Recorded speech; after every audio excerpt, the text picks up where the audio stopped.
Hello भाई, स्वागत है आपका मेरे यूट्यूब चैनल पर। जैसे कि आपको नहीं बताया कि आज मैं I B A C I U second का पेपर देकर आया था।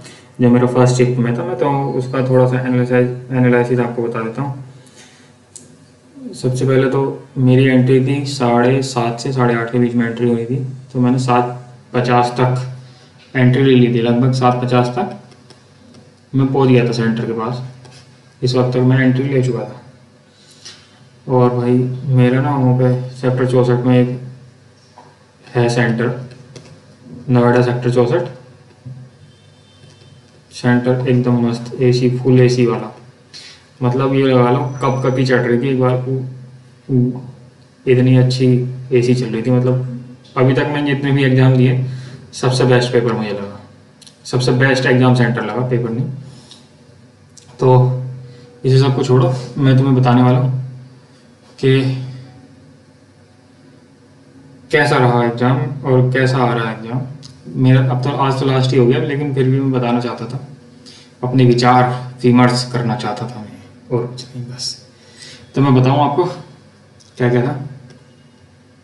तो इसमें ना, जैसे उसमें होता है एसएससी में कि 25 नंबर का जीएस हो गया, 25 नंबर की मैथ होगी, 25 की इंग्लिश होगी, और 25 का क्या रह गया, रीजनिंग हो गई। इसमें ऐसे नहीं होता। इसमें जनरल अवेयरनेस होती है 20 नंबर की। वैसे जिन्होंने पेपर दिया उनको पता ही होगा। जीएस होती है 20 नंबर की, रीजनिंग होती है 20 नंबर की, और जीएस में करंट अफेयर होता है 20 नंबर का। रीजनिंग होती है 20 नंबर की, और जी हमारा बचा क्या, इंग्लिश होगी 20 नंबर की, और जी हमारा मैथ रह गया, वो होता है 20 नंबर का। अब मैं बारी बारी से आपको बताने वाला हूँ कि कौन सा पेपर कैसा आया था। तो पहले जनरल जीएस से शुरू करते हैं। तो जीएस ऐसा आया था हमारा, मतलब मैं मानूं कि 20 में से 3 या 4 क्वेश्चन थे जो स्टेटमेंट वाले होते हैं, बाकी वन लाइनर ही क्वेश्चन थे। तो जीएस इतना लेंदी नहीं था, सही था, मॉडरेट लेवल का था, अच्छा था। मॉडरेट लेवल का भी उसमें जैसा, मतलब पॉलिटी, 20 में से कम पॉलिटी के थे 5 से 6 क्वेश्चन। लेकिन पॉलिटी भी आसान वाली नहीं थी। ऐसे नहीं दे रखा था कि कोई आर्टिकल पूछ लिया, आर्टिकल के अंदर क्लोज पूछे थे। ये 39 वाला पूछा था हमारा, 39 का ए, 39 का बी, ऐसे करके ये भी पूछा था। और एक हमारा पूछा था जीएसटी वाला, जीएसटी में कौन कौन सा संशोधन, मतलब कौन से संशोधन से हुआ था जीएसटी। और जी मैं याद कर रहा हूँ तो हम्म, अभी तो मुझे इतना याद आ रहा है। और ये पूछा था हमारा, मतलब सुप्रीम कोर्ट के बारे में पूछा था एक। यही था, है ना। लगभग लगभग मैं जहाँ तक याद कर पा रहा हूँ यही था। आसान पेपर था, इतना मुश्किल भी नहीं था। ठीक है। बस अभी तो मेरे इतना ही याद आ रहा है। और मैं बता देता हूँ करंट अफेयर। कहाँ है भाई। तो करंट अफेयर में जो हमारा पूछा था, वो एक तो करंट अफेयर मतलब मॉडरेट ही लेवल का था। करंट अफेयर भी इजी टू मॉडरेट टाइप से था। अगर किसी ने पढ़ रखा होगा तो बीच में से आराम से 12-13 क्वेश्चन आराम से कर आया होगा करंट अफेयर में, जिसने थोड़ा बहुत भी करंट अफेयर पढ़ा होगा। एक हमारी वो पूछी थी, एक्सरसाइज पूछी थी इसमें। एक्सरसाइज का नाम भूल गया मैं, क्या था। एक हमारी इसमें से कोई सी, मतलब वो होती है ना पनडुब्बी, पनडुब्बी पूछी थी कि कब इस्तेमाल हुआ था उसका।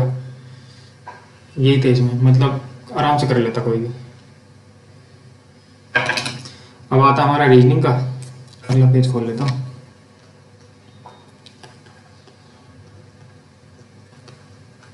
रीजनिंग में मैं तुम्हें सब कुछ बताऊंगा, क्योंकि रीजनिंग मेरी बढ़िया है, बहुत बढ़िया। रीजनिंग में 2 से 3 क्वेश्चन थे हमारे एनालिटिकल रीजनिंग के, जो आजकल हॉट टॉपिक बना हुआ है एसएससी में। एक मिनट रुक जाओ बस।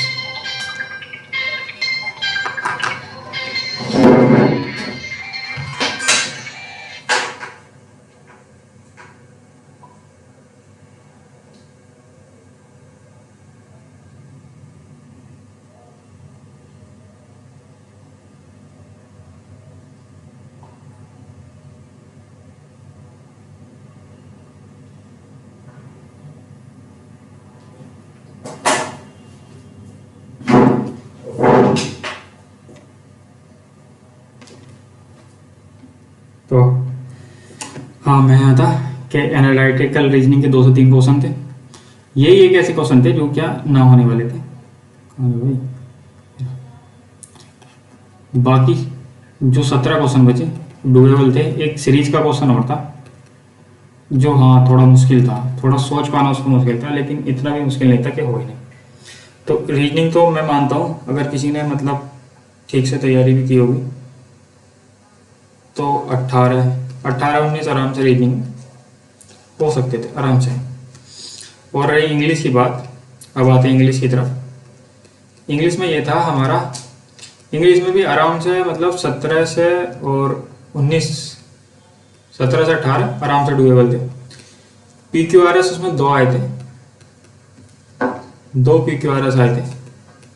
एक इजी था, एक थोड़ा लेंथी था, लेकिन बन वो भी रहा था। अगर किसी को बनाना आता हो मतलब PQRS तो बन तो वो भी रहा था बहुत आसान से।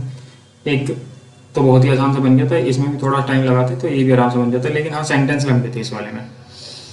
5 नंबर का पैराग्राफ था। पैराग्राफ में छोड़ आया क्योंकि मेरे पास टाइम बहुत कम था। टाइम कम क्या था ये बताऊँ मैं आगे वो। हाँ वो मैंने पढ़ा ही नहीं, मतलब मैंने एक अक्षर भी उसका पढ़ कर नहीं देखा। मेरा ये था कि सबसे लास्ट में करूँगा, सबसे लास्ट में टाइम कम बचा था। मैंने सोची इसकी जगह जो मेरे मतलब रीजनिंग के क्वेश्चन है मैं वो बहुत ईजी कर सकता हूँ, तो मैंने वो कर ली थी। ठीक है। और जी नरेशन और वॉइस का एक एक क्वेश्चन था, एक नरेशन का था, एक वॉइस का क्वेश्चन था। इसमें इजी थे।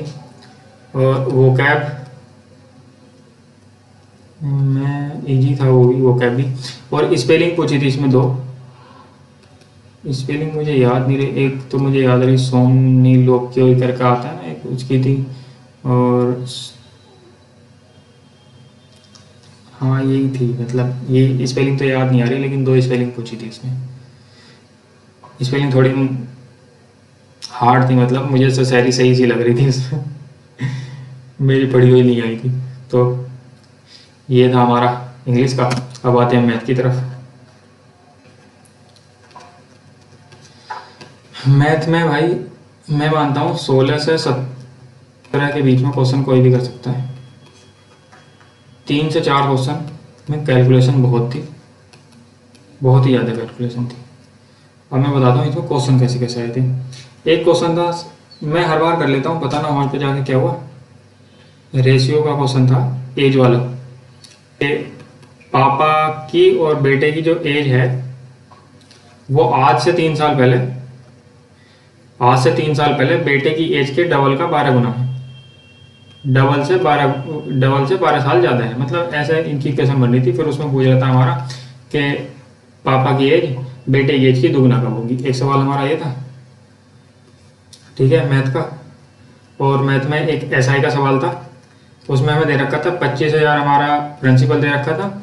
हर साल 4%, 5 नहीं हाँ 4% बढ़ रहा था।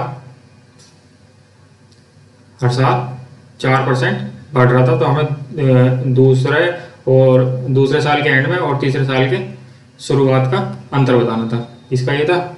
एक हमारा इसमें रीजनिंग में, इसमें मैथ में पूछा था जो वो आता है ना पार्टनरशिप वाला सवाल, वो इजी था। मतलब एक ने तो पूरे 12 महीने काम किया था और एक आया था हमारा दूसरा 7 महीने बाद, 6 महीने बाद, बस इतना ही था। और एक हमारा सवाल था इसमें,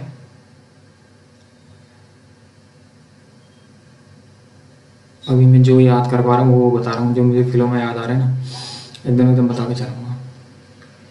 और क्या सवाल था हमारा इसमें मैथ में, सिंप्लीफिकेशन का सवाल था। पहला ही सवाल सिंप्लीफिकेशन का आया था मेरे वाली साइड में, तो इजी था सिंप्लीफिकेशन वाला। और एक कोऑर्डिनेट ज्योमेट्री से सवाल आया था हमारा। इसमें एक ऐसे पॉइंट दे रखा था कोऑर्डिनेट ज्योमेट्री वाला कि यहाँ पे पॉइंट दे रखे थे, यहाँ पे पॉइंट दे रखे थे, यहाँ पे पॉइंट दे रखे थे। और जी क्या दे रखा था, ये वाली लाइन दे रखी थी, ये वाली लाइन दे रखी थी, नहीं इसमें से कोई सी एक लाइन दे रखी थी। और इसका टोटल का पैरामीटर दे रखा था। फिर हमें टोटल का पैरामीटर, नहीं हाँ ये था, बताता हूँ। ये कैसे था,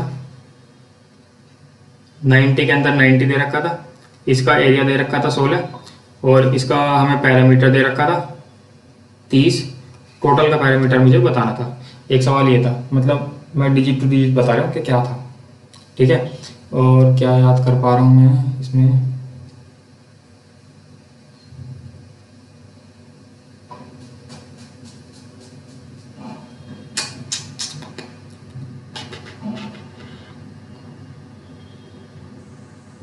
ठीक है, अभी तो मैं नहीं याद कर पा रहा हूँ। अगर आपको ये वीडियो पसंद आई और कुछ भी इससे हेल्पफुल लगा हो तो thank you for watching this video guys. अगर आपको वीडियो पसंद आई तो लाइक शेयर एंड सब्सक्राइब कर सकते हैं और जुड़े रहें हमारे चैनल के साथ। और आगे मैं भी कंटिन्यू करूँगा, मतलब रेगुलर बेसिस पे, ठीक है। तो अगर आपको कोई फ़ायदा मिला तो अपने दोस्तों को बताएं। Thank you for watching this video.